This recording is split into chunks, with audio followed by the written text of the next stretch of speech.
Hello students, आज का topic है पैरेलल प्लेट कैपेसिटर। अब हम लोग बोर्ड के माध्यम से ही टॉपिक को डिस्कस करेंगे। इसके पहले वाले लेक्चर वीडियो में हम लोगों ने स्फेरिकल प्लेट कैपेसिटर को जाना, उसके कैपेसिटेंस को समझा और ये भी जाना कि स्फेरिकल प्लेट कैपेसिटर किन किन फैक्टर पर डिपेंड करता है। और ये भी सीखा था कि स्फेरिकल प्लेट कैपेसिटर अन्य प्लेट के रिस्पेक्ट में यूजफुल क्यों नहीं है। तो आज हम लोग डिटेल में पैरेलल प्लेट कैपेसिटर जानेंगे। ये हमारे 12th क्लास में सिलेबस में दिया हुआ है और जितने भी टॉपिक इसके बाद मिलेंगे वो जनरली पैरेलल प्लेट कैपेसिटर पर ही आधारित होंगे। तो इस टॉपिक को अच्छे से ध्यान से पढ़िएगा। आज के लेक्चर में हम लोग पैरेलल प्लेट कैपेसिटर पर रिगार्डिंग दो टॉपिक कवर करेंगे। पहला टॉपिक है principal of charging of capacitor plate और दूसरा है कैपेसिटेंस ऑफ कैपेसिटर प्लेट्स। तो यहाँ पर हम लोग पहले पैरेलल प्लेट कैपेसिटर को जब चार्ज करते हैं तो चार्ज करने के लिए क्या क्या तरीका अपनाएंगे, क्या टेक्निक अपनाएंगे कि मैक्सिमम से maximum amount of charge capacitor plate को दे सके, और दूसरा हम लोग उसके कैपेसिटेंस को कैलकुलेट करना सीखेंगे। तो सबसे पहले हम लोग कैपेसिटर प्लेट को चार्ज करना सीखते हैं कि किस तरह चार्ज करें, किस तरह प्लेट का अरेंजमेंट हो कि मैक्सिमम से maximum amount of electric charge capacitor plate contain कर सके। तो सबसे पहले एक हमने मेटालिक प्लेट कंसीडर कर लिया और इस प्लेट का नाम सपोज दैट P दिया। इस प्लेट को हम पॉजिटिव चार्ज के सोर्स से कनेक्ट करते हैं। तो जैसा ही कनेक्ट करेंगे ये बॉडी पॉजिटिवली चार्ज्ड बॉडी हो जाएगा और इसका कुछ ना कुछ पोटेंशियल एराइज होगा। सपोज दैट इसका पोटेंशियल भी प्राप्त हुआ। अब क्या करते हैं कि अगर इसका पोटेंशियल फिक्स्ड हो गया, जैसे इसके आधार पर जितना था ये पोटेंशियल ले लिया और मान लिया कि ये कैपेसिटर प्लेट फुली चार्ज हो चुका है। यदि हम इसके चार्जिंग कैपेसिटी से ज़्यादा चार्ज देते हैं तो ये चार्ज अपने पास रख नहीं पाएगा, ये चार्ज सराउंडिंग में लीक कर देगा, जैसा कि हम लोगों ने पहले देख रखा है। अब जब हम इसको और भी ज़्यादा चार्ज देना चाहते हैं और ये चाहते हैं कि चार्ज ये लीक ना कर पाए और ये अपने पास रख ले, तो इसके लिए क्या प्रोसेस होगा उसको अभी हम लोग समझेंगे। इसके लिए हम सबसे पहले एक रिलेशन की चर्चा करें तो हम लोग पढ़ चुके हैं C = Q/V, यानी C capacitance, Q charge, V potential. अब हम लोग यहाँ ये देखते हैं कि जब पोटेंशियल का वैल्यू कम होगा तो कैपेसिटेंस बढ़ जाएगा। तो यानी कि कैपेसिटेंस को बढ़ाने के लिए कैपेसिटेंस यानी कैपेसिटी, इस प्लेट की कैपेसिटी बढ़ेगी कब? जब पोटेंशियल डिक्रीज करेगा। और जब पोटेंशियल डिक्रीज करेगा तो ये पहले की अपेक्षा ज़्यादा अमाउंट ऑफ चार्ज अब स्टोर कर पाएगा। तो इसके लिए हम लोग क्या करते हैं, एक प्लेट को जो किसी भी मेटल से बना हो, कॉपर हो, कोई ज़रूरी नहीं है कि ये जो प्लेट लिए हैं जिस मटेरियल का वही मटेरियल प्लेट ही लेके आएंगे। दूसरा प्लेट वो किसी भी मटेरियल का बना हो लेकिन कंडक्टिव होनी चाहिए, जैसे आयरन हो गया, जैसे एल्युमिनियम हो गया, सिल्वर हो गया, गोल्ड हो गया। उसी तरह के प्लेट को हम लेकर इसके सराउंडिंग में आते हैं। तो सबसे पहले इन्फिनिटी से एक प्लेट को लाकर इसके नज़दीक प्लेस कर देते हैं।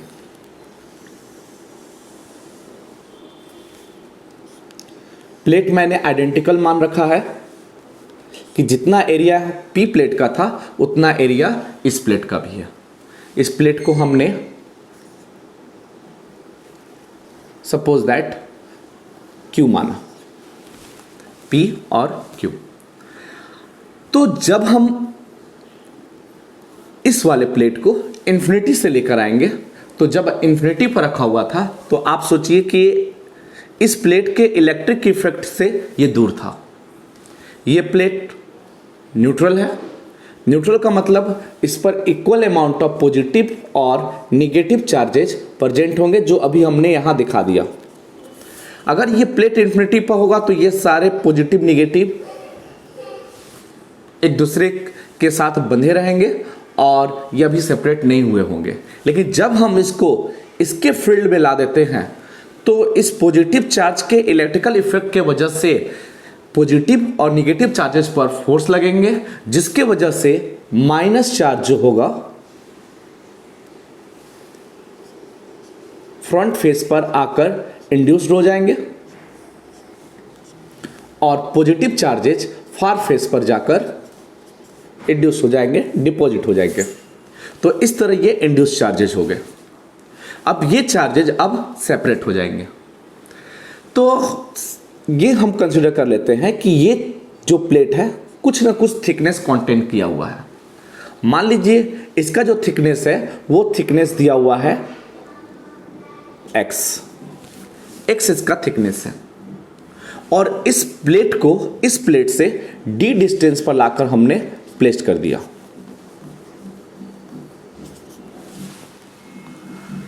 तो अब देखिए, जैसे ही इन्फिनिटी से इस प्लेट को इस डिस्टेंस पर लाकर प्लेस करेंगे, काफी क्लोजली है इस प्लेट के साथ, और इस प्लेट के पैरेलल लाकर हमने प्लेस किया है, तो इससे फायदा ये होगा कि इस प्लेट का जो पोटेंशियल अभी प्राप्त हुआ था इस सोर्स से जब हम कनेक्ट किए थे, तो ये प्लेट इस प्लेट के पोटेंशियल को डिक्रीज कर देगा। इसको समझने के लिए हम एक सुटेबल एग्जांपल लेते हैं। मान लीजिए जब हम इसको पॉजिटिव चार्ज से कनेक्ट किए थे तो उस समय इस प्लेट का पोटेंशियल 100 वोल्ट था।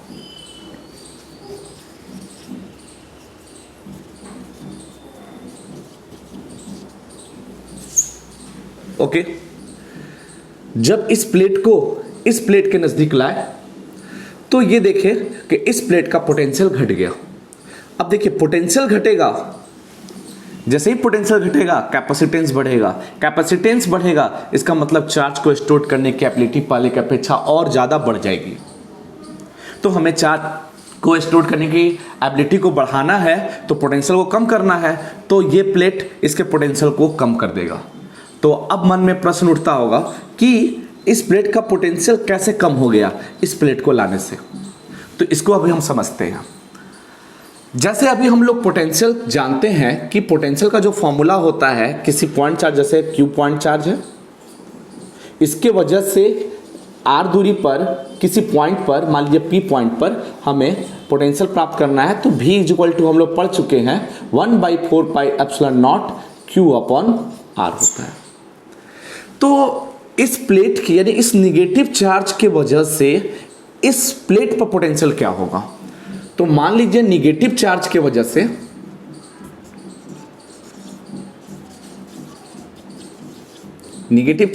से प्लेट P पर पोटेंशियल जो होगा उसको हम V1 मान रहे हैं।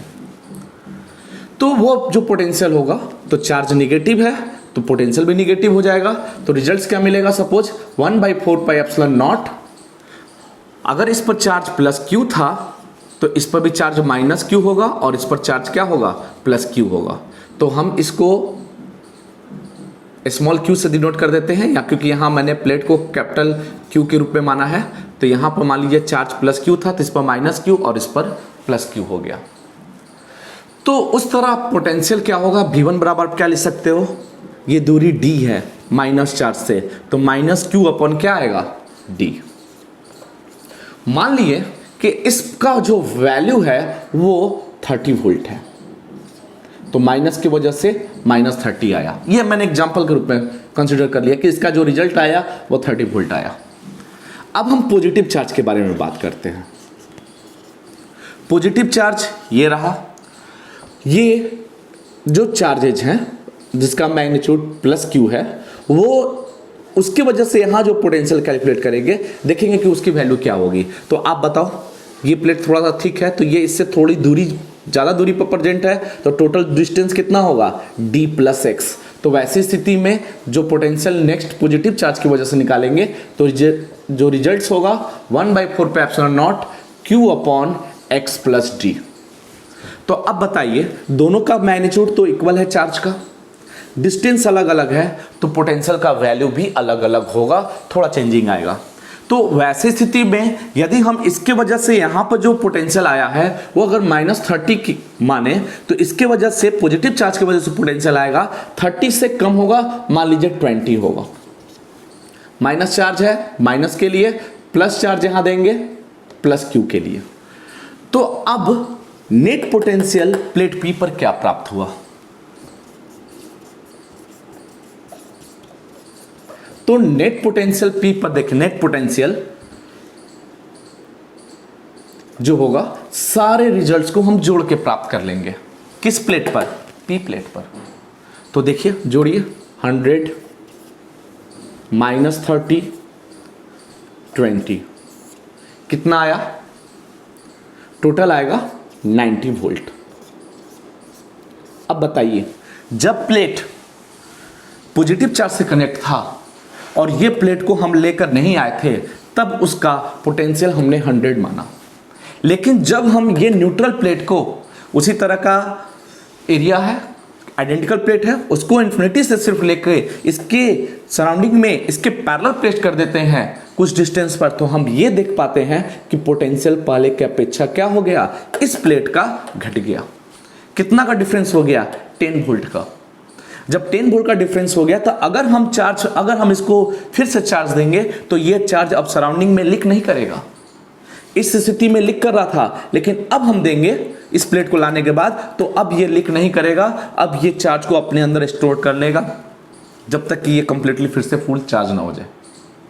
जैसे ही फुल चार्ज हो जाएगा, उससे ज़्यादा अमाउंट ऑफ चार्ज देंगे तो वो फिर से क्या होगा? सराउंडिंग में चार्ज लीक करने लगेगा। वो 90 वोल्ट की बात कर रहा हूं मैं। अब हम चाहते हैं कि इसका पोटेंशियल 90 से भी कम कर दिया जाए, कि और भी ज़्यादा अमाउंट ऑफ चार्ज इस पर ले आए। तो उसके लिए क्या करते हैं?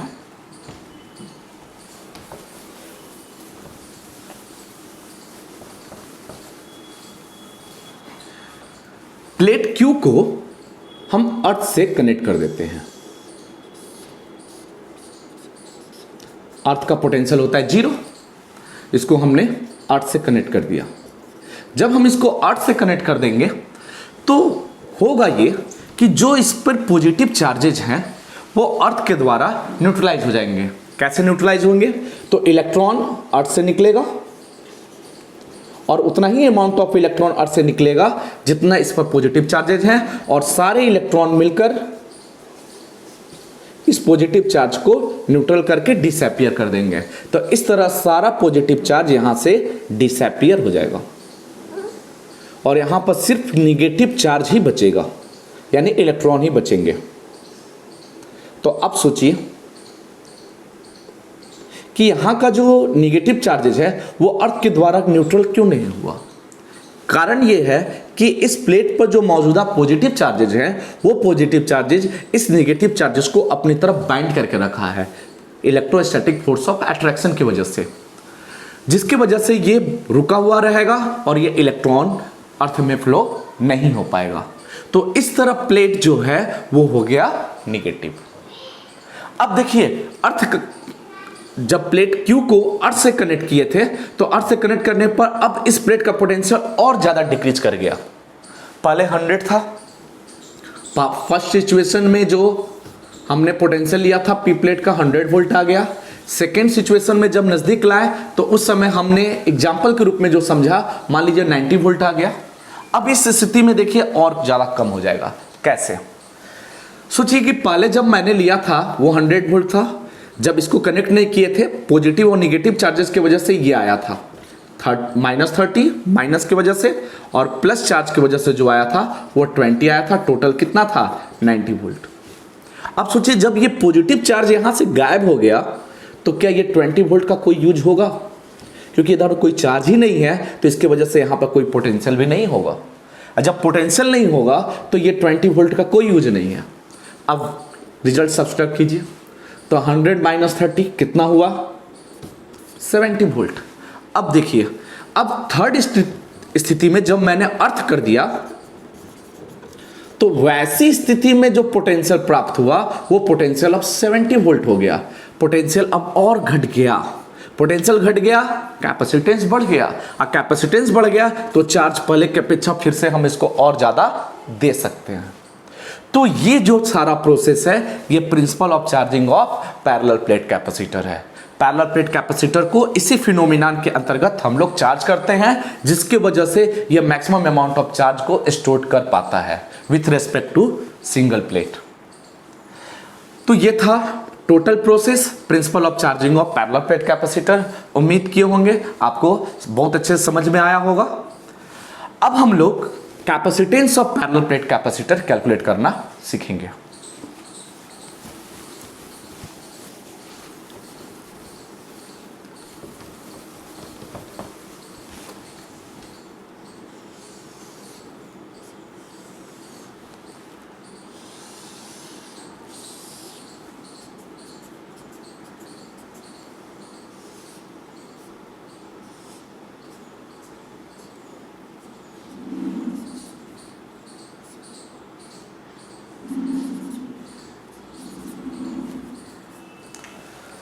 वही स्थिति बना देते हैं जो अभी हम लोग ने समझा था।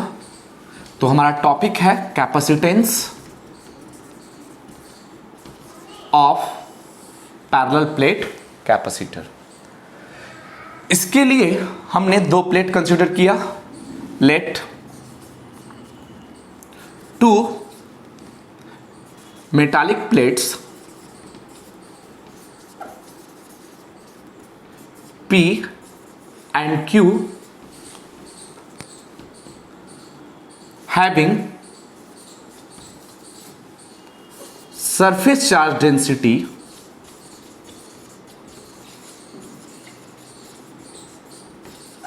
इसका प्लस सिग्मा मान लेते हैं और इसका माइनस सिग्मा मान लेते हैं। Plus sigma and minus sigma respectively and area capital A. तो वैसी स्थिति में एरिया कैपिटल ए और सेपरेशन डिस्टेंस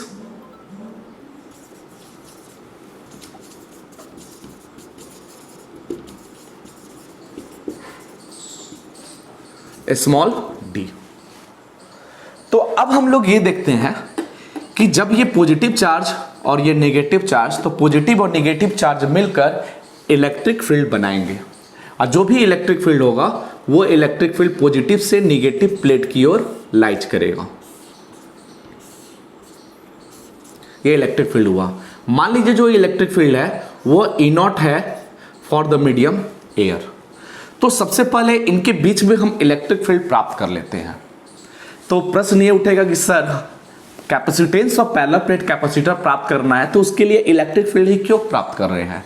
तो देखिए हमें C निकालना है, उसके लिए रिजल्ट होता है C is equal to Q upon V।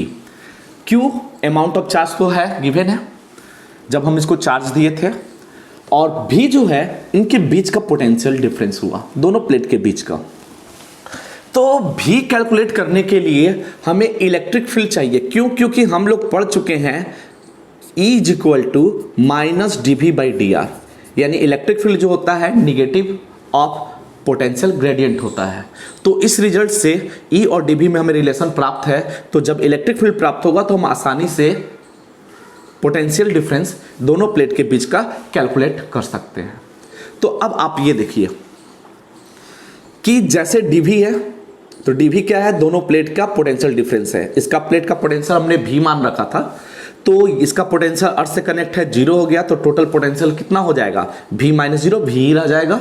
और D जो है दोनों के बीच का डिस्टेंस है, तो dr का जो वैल्यू हो गया वो D के बराबर हो गया। तो वैसी स्थिति में E का वैल्यू V इंटू डी के बराबर होगा। तो जो E नॉट होगा वो V बाई डी यानी V बराबर A इंटू डी हो जाएगा। तो खैर सबसे पहले इलेक्ट्रिक फील्ड निकाल लेते हैं। तो electric field in between the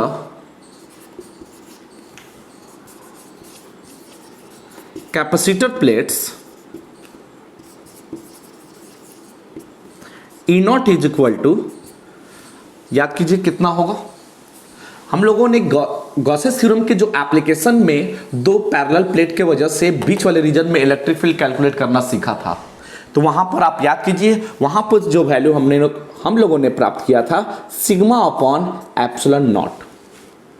तो ई नॉट का जो वैल्यू हो गया वो सिग्मा अपॉन एप्सिलॉन नॉट प्राप्त हुआ। सिग्मा क्या है? Surface charge density. Surface charge density charge per unit area, इसका एरिया हम ए माने हैं, चार्ज इस पर क्यू है, तो रिजल्ट हो जाएगा क्यू अपॉन ए, सिग्मा का वैल्यू हुआ और एप्सिलॉन नॉट नीचे आ गया। तो इस तरह इलेक्ट्रिक फील्ड इन दोनों प्लेट के बीच में प्राप्त हो गया। जब इलेक्ट्रिक फील्ड प्राप्त हो गया तो अब हम लोग इलेक्ट्रिक पोटेंशियल प्राप्त कर लेते हैं।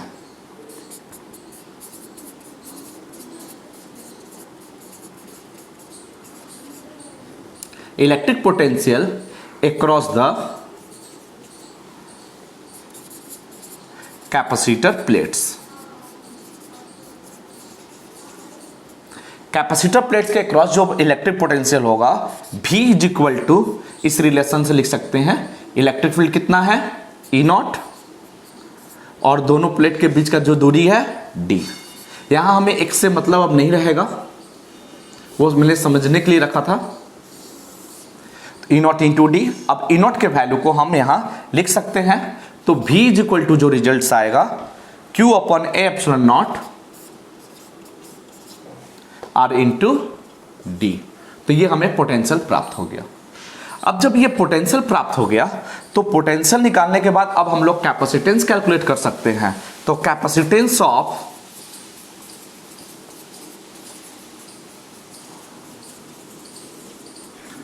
Parallel plate capacitor C is equal to Q upon V। तो Q जो है स्मॉल है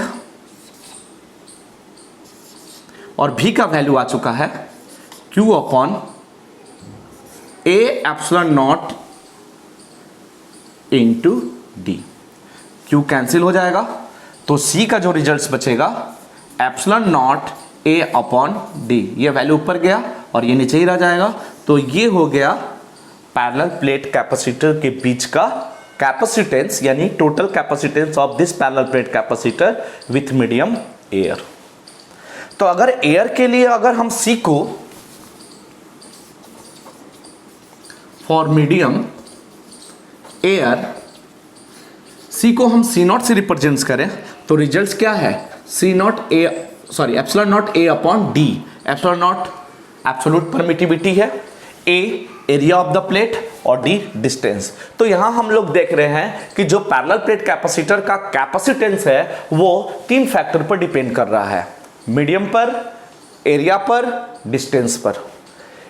कैपेसिटेंस बढ़ाना होगा तो अगर एयर फिक्स है तो इसमें हम कोई चेंजिंग ला नहीं सकते, लेकिन एरिया प्लेट में चेंजिंग लाना हो तो एरिया बढ़ाना पड़ेगा और दोनों प्लेट के बीच का जो सेपरेशन डिस्टेंस है उसको कम करना पड़ेगा, तो कैपेसिटेंस प्लेट का इंक्रीज कर जाएगा। अगर हम मीडियम चेंज कर दें for other medium like paper, plastic, paraffin wax, other material को इनके बीच इंसर्ट कर देते हैं, तो वैसी स्थिति में जो C का वैल्यू होगा epsilon naught into epsilon R A upon D. Epsilon R क्या है? मीडियम की परमिटिविटी है, जिसको हम डाइलेक्ट्रिक कांस्टेंट K से भी रिप्रेजेंट कर सकते हैं।